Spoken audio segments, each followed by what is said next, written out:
De volta com o programa Agora é Lei, estou recebendo a deputada Rita Passos, do PSD, doutor Yuri Giuseppe, promotor do Ministério Público de São Paulo, da Infância e Juventude, Maria Mercedes, psicóloga do Conselho Regional de Psicologia, e o doutor Iberê de Castro Dias, juiz da Corregedoria Geral da Justiça, integrante da Coordenadoria da Infância e da Juventude. Estamos conversando sobre a entrega voluntária de filho para adoção. E a lei número 16.729 de 2018, portanto deste ano, de autoria da deputada Rita Passos, tem como objetivo esclarecer e divulgar nas unidades públicas e privadas de saúde que a entrega de filho para adoção, mesmo durante a gravidez, não é crime.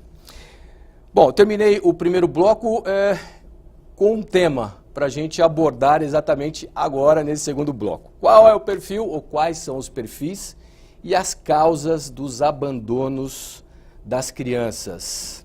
Posso começar com você, doutora? Obrigada. Então, acho que falar de perfis eu tenho até um pouco de dificuldade de dizer quais são os perfis dessas mulheres, porque a gente acaba estigmatizando determinados grupos, né? Então, pensando que todas as mulheres, seja de uma classe mais alta ou de uma classe que não é tão favorecida financeiramente, todas as mulheres pensam a sua maternidade, pensam os seus devem ter acesso aos seus direitos, ao conhecimento de quais são os seus direitos sexuais e reprodutivos. E todas essas mulheres devem ter acesso a todas essas informações de entrega de bebês, de sua saúde, do processo de pré-natal, da assistência, moradia, trabalho, como que irei sustentar o meu filho, agora estou grávida, quais são as problemáticas referentes ao companheiro ou ao pai da criança, enfim.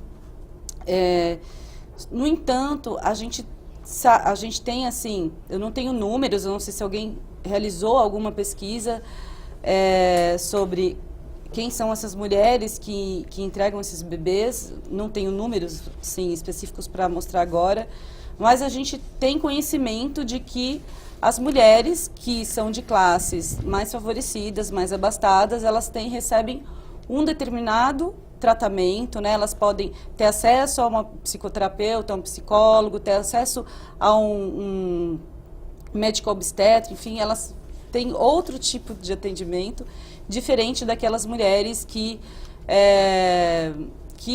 têm dificuldade de acessar as políticas do SUS, as políticas do SUAS, né? E principalmente daquelas que estão em situação de rua ou privadas de liberdade. Então, acho que a gente pode pensar que todas essas mulheres devem ter acesso a todas essas informações e a todos esses cuidados. No entanto, a gente, não sou psicóloga, a gente tem que sempre reforçar a importância dos cuidados dessas mulheres que estão em situação de rua, que estão em uso problemático de álcool e outras drogas, e as que estão privadas de liberdade, porque elas tendem a ser muito mais estigmatizadas e criminalizadas quando estão grávidas, e as pessoas exercem um certo poder, assim, sobre o que assim, essa gravidez das mulheres que são historicamente excluídas. E a gente pode até colocar o quanto que são, ainda nesse recorte, perfil das mulheres negras e das mulheres indígenas, né? O quanto que a nossa sociedade trata de maneira desigual essas mulheres. Então, é importante a gente pensar que a gente tem que procurar não estigmatizar quem será esse público, mas sim pensar quem é o público, qual é o perfil dessas mulheres, mas sim pensar que todas as mulheres estão sujeitas, em algum momento, a pensar em entregar seu filho. E aí, por isso que a gente tem que lutar por direitos de saúde para todas as mulheres. Deputada, as causas acho que são inúmeras, né? Quero colocar isso para vocês também, porque eu acho que vai desde o abandono do pai, abandono também da família, que realmente é uma questão muito social, não? Veja bem, no caso que nós estamos falando do abandono nos hospitais, das mães que vão ter os seus filhos e acabam abandonando nos hospitais, uma parcela são de mulheres que usam drogas e que elas não têm, de repente, muita afinidade, ou condição, ou vontade, desejo de ter um filho, porque vai atrapalhar a vida dela mesma, né? E existem muitas também que imaginam assim, eu não vou dar conta, eu não consigo, eu não ter condições, eu não tenho trabalho, eu estou desempregado, meu marido está desempregado. Então existem outras razões também que muitas vezes ela fala, eu vou abandonar lá, eu vou deixar lá, eu sei que ela vai parar em algum lugar bom, ela acha que vai parar, né? E às vezes também não está muito preocupada com isso. E por isso que é importante a mãe que está com essa insegurança e que está desejando não ficar com a criança, que ela faça da maneira correta, que ela procure a vara da infância e juventude para ser feita de uma maneira correta. Porque se ela entregar a criança para qualquer pessoa que ela encontrar na rua, ela pode se arrepender depois e não ter como... ela está insegura do passo que está fazendo. Muitas vezes na hora ela acha que é aquilo, mas ela não está com aquela segurança. Ela não passou por um psicólogo, ela não debateu sobre esse assunto, ela não expôs qual é o seu problema, né? E se ela entregar para qualquer pessoa, ela nunca mais ela vai rever a criança. E se ela se colocar, fazer o seu posicionamento, o desejo de entregar para adoção, procurando a vara da infância e juventude, mesmo durante a gravidez, pode até ser que ela mude de ideia. Porque o problema que ela está enfrentando no momento é algo que é resolvível, né? Que pode ser resolvido. É uma questão de não tem condições financeiras para cuidar. De repente, ela pode até deixar no abrigo a criança até ela resolver o problema dela e ela voltar a pegar a criança.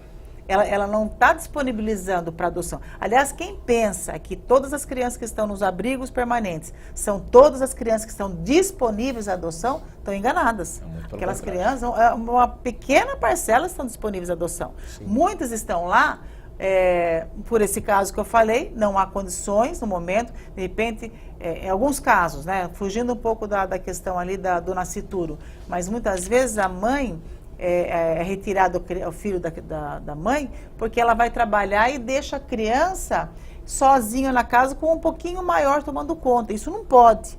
Então, é retirado da casa, é colocado no abrigo pelo Conselho Tutelar, né?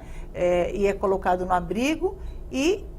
Qual é o trabalho que é feito no abrigo? É que faça um trabalho junto à família para que aquela criança volte ao seu lar biológico. Então, curar a família. Qual é o problema? Está faltando emprego, de repente pode conseguir um emprego para a mãe, pode resolver, não tem um período, não tem com quem deixar, resolve de repente com algum parente que pode ficar um período com a criança enquanto a mãe vai trabalhar, resolve aquele problema. Então, não vai para adoção, né? Então, esse é um caso que a gente vê que, de repente, a mãe, quando ela está grávida, voltando no caso da lei lá, claro, eu não estou me vendo com situações, eu não tenho condições financeiras, eu vou largar a criança aqui. Não faça isso. Procure a vara da infância e juventude que vai encontrar o melhor caminho. Ou vai ser realmente, com toda a segurança que ela tem, de entregar para adoção, ou por um tempo a criança vai ficar lá no abrigo até ela conseguir resolver a situação dela, né? Não é assim? Para poder depois ela ter o filho junto com ela. Então, a importância de fazer as coisas de maneira correta traz a segurança de que tudo vai dar certo. Você fazer as coisas do jeito que ela pensa que pode fazer, né? Pode dar errado. Pode dar errado tanto para ela, pode dar errado para a criança, pode dar errado de mil maneiras. E infelizmente existe também, que nem o perfil, você pergunta qual é o perfil. Muitas usam drogas, sim, muitas não têm condições financeiras, muitas não estão nem aí mesmo, sim, não estão nem aí. Ela não tem, infelizmente, acaba não tendo um vínculo assim muito grande com o bebê. E muitas vezes acontece da criança de jogar, leva a criança embora, nem larga no hospital, joga em caçamba. Sabe o que fez uma mãe na cidade de Indaiatuba, alguns meses atrás, acho que foi em julho, se não me engano? Colocou a criança no congelador. Não sei se vocês souberam desse caso. E quem descobriu foi a irmãzinha de 10 anos. Que falou, mas cadê meu irmãozinho que eu não estou vendo mais? Cadê, né? Passa os dias, quando abriu o congelador, estava lá a criança. Quer dizer, uma mãe que está precisando também de um tratamento, né? Alguma coisa que, olha quantas coisas não acontecem. Então, é importante fazer de maneira correta. Procure a vara da infância e juventude para a segurança da mãe, para a segurança da criança. Então, esse é o caminho certo. E se você que está nos escutando agora, de repente, conhece alguém nessa situação, não deixa passar batido, não. Informe, vai né? atrás, informe, conversa com ela. Conversa e fala, olha, com jeito, né? Sim. Nunca, jamais falando, você tem que colocar para adoção. Não, porque às vezes não é nem o caso. Mas você sabia, isso e disso, contar a história. Porque, de repente, é uma luz que vem para aquela mãe que não tinha luz, né? Não sabia o que fazer. Então, a importância da informação. Então, nós temos que prestar muita atenção nessa situação. Se você está vendo alguma situação errada lá no seu bairro ou em algum lugar que você está sabendo, salva essa criança. Essa criança vai poder, de repente, cair em maus lençóis, como falo, né? Vamos dar segurança para a criança. No ECA diz que toda criança tem o direito de ter um lar, né? Então, é para isso que a gente tem que trabalhar. Com certeza, deputada. Doutores, eu gostaria de saber a opinião de vocês. A deputada ela contou uma história de arrepiar, né? Do bebê no congelador. Eu imagino que vocês que trabalham diretamente com isso devam conhecer outras tantas histórias, né? Gostaria de a opinião de vocês sobre esse tema tão importante. Cotidianamente histórias como essa ou histórias piores, realmente. Eu acho que tem dois pontos importantes aqui. Primeiro de tudo, como ela disse, é a questão da desigualdade social que acaba acarretando dificuldades extremas para as mães das classes mais baixas. Começa até pela própria escolha de engravidar. A mãe que não tem acesso à informação ou não tem acesso a métodos contraceptivos não pode sequer fazer a escolha consciente do momento de engravidar, né? Por conta disso, também as mães das classes mais baixas acabam sendo prejudicadas por conta desse fosso social gigantesco que existe no país. Isso é um problema muito sério e só com políticas públicas bem feitas, éticas e com consciência a gente vai conseguir reduzir a desigualdade social. Outro ponto bem importante é a história da preferência para que as crianças voltem para os seus ambientes de origem. Esse é sempre o primeiro passo. O ECA expressamente diz isso. O primeiro passo é sempre a criança retornar ao seu ambiente biológico, ou para os pais biológicos, pai e mãe biológicos, ou a família extensa, tio, primo, irmão mais velho, né? O ideal é sempre isso, que a criança seja mantida na sua própria família. Então, por conta disso, quanto antes a gestante procurar a vara da infância, o sistema de saúde, antes ela vai ser aconselhada, respaldada psicologicamente e talvez, como disse a deputada, ela pode acabar optando por ela própria ficar com a criança, que seria o desejável, né? Isso seria o ideal, a mãe cuidando do seu filho. Achar que que crianças de classes mais baixas sempre vão estar melhores em famílias mais abastadas que a adotem é um erro crasso em termos psicossociais. O ideal é que a criança seja mantida no seu ambiente de origem. Isso também acaba impactando a história da adoção e os números da adoção, né? A gente vê muita gente criticar a questão, mas tem tanta criança nas casas de acolhimento, por que demora tanto para adotar? Primeiro porque a maioria das crianças das casas de acolhimento não está apta à adoção, né? Elas estão lá temporariamente, como deve ser, até que a gente consiga tratar as famílias para que elas retornem para o seu ambiente de origem. Segundo, que nos países com o IDH mais bem qualificado, os países nórdicos, por exemplo, do norte da Europa, rarissimamente há crianças para serem adotadas. Por quê? Justamente porque o estofo social é tão grande, as famílias estão tão bem respaldadas socialmente, que ninguém precisa abrir mão dos seus filhos. Então, no mundo ideal, o dia que a gente tiver numa situação social ideal, não haverá criança para ser adotada no país. Aliás, não é por outra razão que europeus e americanos vão adotar justamente em países como o Brasil e vários países da África, né? Então, o que a gente deveria era justamente buscar um país, uma situação social tal, em que todas as famílias conseguissem absorver, primeiro, optar conscientemente pela gravidez, e segundo, optando ter meios de absorver seus próprios filhos, né? Isso é sempre muito importante de ressaltar. A adoção é a última via para a criança. Né? A adoção só se faz naquelas hipóteses em que realmente não há mais meios de manter a criança no seu ambiente familiar de forma segura. Eu quero entrar nesse histórico de adoção. A deputada fez uma referência no primeiro bloco, fez outra referência no segundo bloco. Eu acho que é um tema que tem muito a ver, né, sobre essa lei. Eu estou doido para ir para esse assunto, mas antes eu queria saber do senhor o seguinte. Estão surgindo várias perguntas aqui, todos interessados. A mãe quer doar o filho, o pai não. Como gerir esse conflito? Bom, primeiro, se o pai, tem que verificar se o pai ele registrou a criança como sua. Né? A gente tem um número muito grande hoje, somente no Brasil, aproximadamente 5,5 milhões de pessoas não possuem o pai registrado na sua certidão de nascimento, sendo que nessa situação, só no estado de São Paulo, são aproximadamente 750 mil pessoas. E muitas são as causas que levam a um pai a não registrar o filho. Aqui só fazendo um parênteses, não sei se a gente pode fazer um parênteses rápido desse assunto. Pode sim. Primeiro, muitas vezes o pai deixa de ir no cartório porque ele tem medo que ele vai ser recriminado por qualquer motivo. Às vezes ele tem algum débito com a justiça, ele acha que tem que pagar para fazer o reconhecimento. Enfim, são N questões aí que ensejam essa ausência do registro paterno. Então, o primeiro passo para que o pai que discorde de uma entrega à adoção, o primeiro passo que ele tem que fazer é o quê? Ele tem que estar o nome dele tem que estar no registro do filho. Se estiver no registro, no assento de registro civil da criança, ou seja, na certidão de nascimento, ele pode manifestar o seu desejo de assumir a criança e, como foi colocado, a prioridade é que essa criança seja mantida na sua família originária, na sua família biológica, né? Então, quer com o pai, quer com a sua família extensa, que são, né, o doutor Iberê já colocou, os tios, avós, primos, eles são a prioridade. Caso esse pai seja o pai biológico, mas ele ainda não tenha registrado o filho, ou porventura não conste o seu nome, ele pode pleitear isso judicialmente, eventualmente ele pode acionar a justiça, pleiteando não só o reconhecimento da paternidade, como também o seu desejo de assumir os cuidados dessa criança. E, como dito, a prioridade é sempre manter a criança dentro do seu seio familiar. Se esgotadas todas as possibilidades, não tiver outra alternativa, apenas aí é que será possível a colocação dessa criança numa família adotiva. E é muito importante só pontuar dois pontos aqui que foram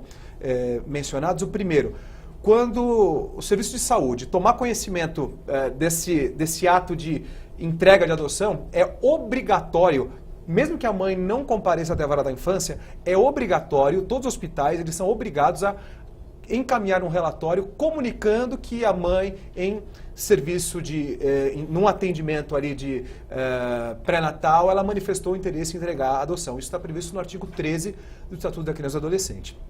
Além disso, outro ponto importante é a mãe que porventura resolva fazer a entrega direta para uma pessoa que ela escolha na rua, para um amigo, para um vizinho, né?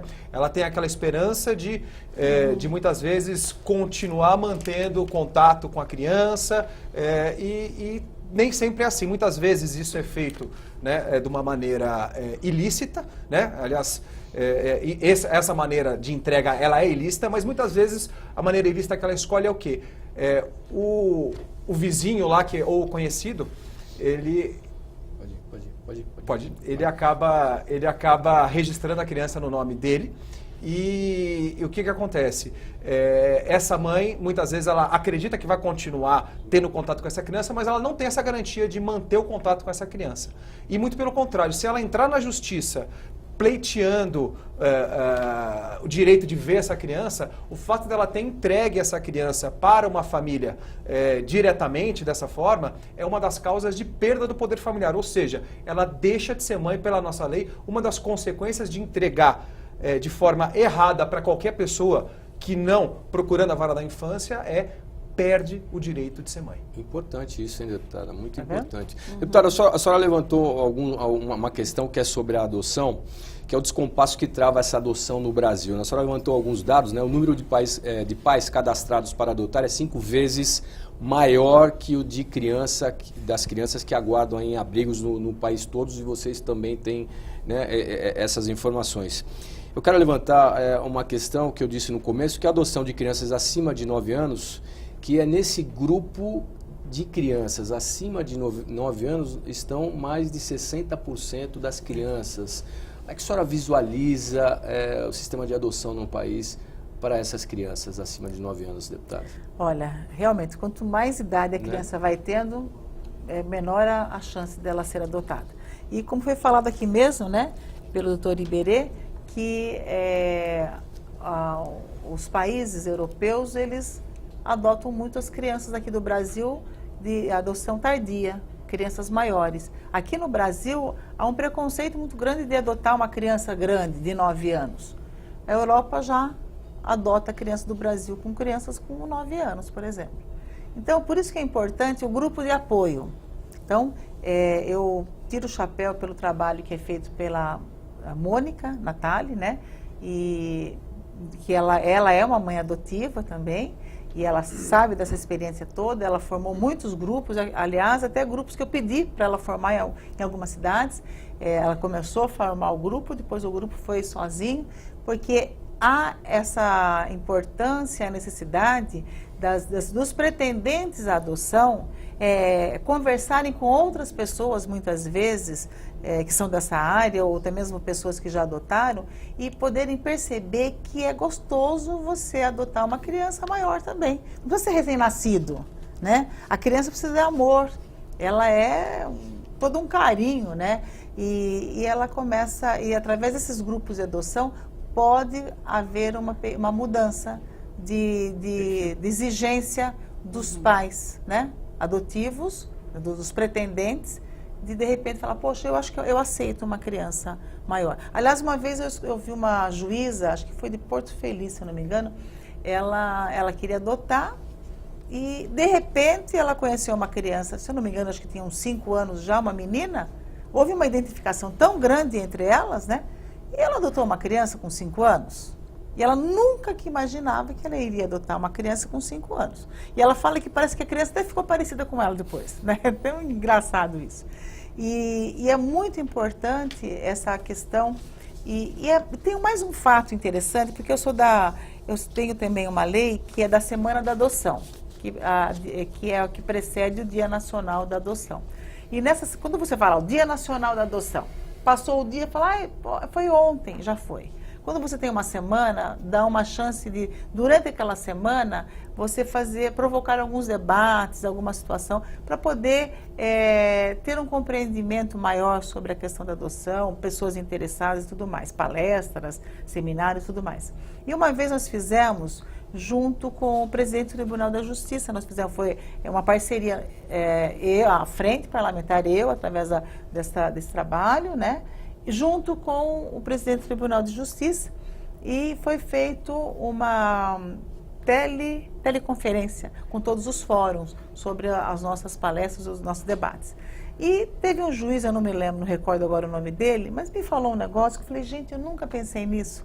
Um juiz que também palestrou naquele momento, naquele dia, ele falou que ele estava já procedendo uma adoção de uma criança já maior, fugindo um pouquinho até do seu não tem problema. Que me veio à cabeça, e eu achei interessante, porque eu nunca mais esqueci essa história que ele contou. Ele estava já sendo feito um procedimento para adoção, né?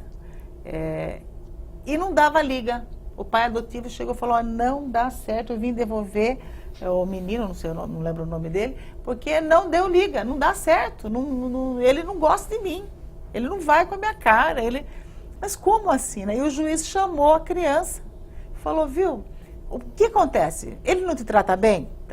Trata bem. Você é bem cuidado? Sou bem cuidado. Mas por que você o que está acontecendo que você não dá certo? Ele falou, eu não imaginava um pai assim, eu imaginava um outro jeito, né? Então, é engraçado que, às vezes, os pretendentes, quando querem adotar uma criança, eles querem uma criança normalmente branca, né? De preferência, muitas vezes, menina, que não tenha doença, E desde quando você vai ter um filho biológico, sem a garantia de que ele não vai ter nenhuma doença, né? Então tem esse fato também. Então ele desenha, eu gostaria de uma criança de olho claro, melhor ainda. Né? Então desenha todo um quadro, mas nunca imaginaram que a criança também de repente faz um formato desse. Então quando o juiz perguntou para ele, por que não está dando liga, o que acontece? Ele falou, eu imaginava um pai diferente. Mas como que você imaginava? Eu imaginava um pai barbudo. Eu queria um pai barbudo. É que ele não tinha nem condição de deixar barba, porque não tinha quase barba, né? Então nunca ninguém pensou que aquela criança que está no abrigo também faz uma imaginação, porque eles já são maiores, eles também criam uma imaginação. Eu gostaria de um pai assim, de uma mãe. Eu quero uma mãe bem magrinha. Aí vem uma mãe gorda.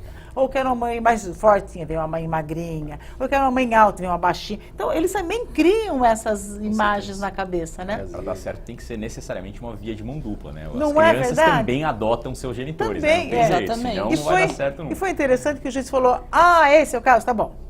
Procurando pai com barba. Deu certo, né? Achou um pai com barba, deu liga, acabou. Então, é interessante que, às vezes, os pretendentes à adoção fazem uma ideia de uma criança de um jeito, e normalmente são os bebês, né? Ou até 2 anos, e imaginam a criança assim, o assado, mas também nunca imagino que essas crianças que estão lá para adoção, que já têm 9 anos, 7 anos, também criam essas imaginações, né? Olha que interessante, né? Enfim, precisa participar de grupos de apoio, porque eu acredito que isso pode mudar o perfil na hora dos pais quererem adotar a criança e daí ter essa adoção tardia. Com certeza. Deputada, queria agradecer a sua Falei presença. muito, né? Mulher fala muito. É maravilhoso. Eu gostaria até de convidá-la mais uma vez né? para participar de um programa para a gente falarmos um pouco mais sobre a adoção. Muito obrigado, um privilégio recebê-la. Parabéns pela lei. Muito obrigado, Mercedes. Obrigado, doutores. Prometo que faremos um programa sobre adoção e vocês todos estão convidados. Quem sabe já falando, olha, as placas já estão sendo colocadas. Maravilha ainda. Já Vamos foi lá fazer as imagens. Vai ser maravilhoso.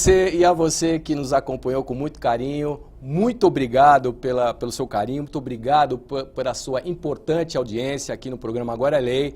Não saia da nossa programação. Continue com a nossa programação e até o próximo programa.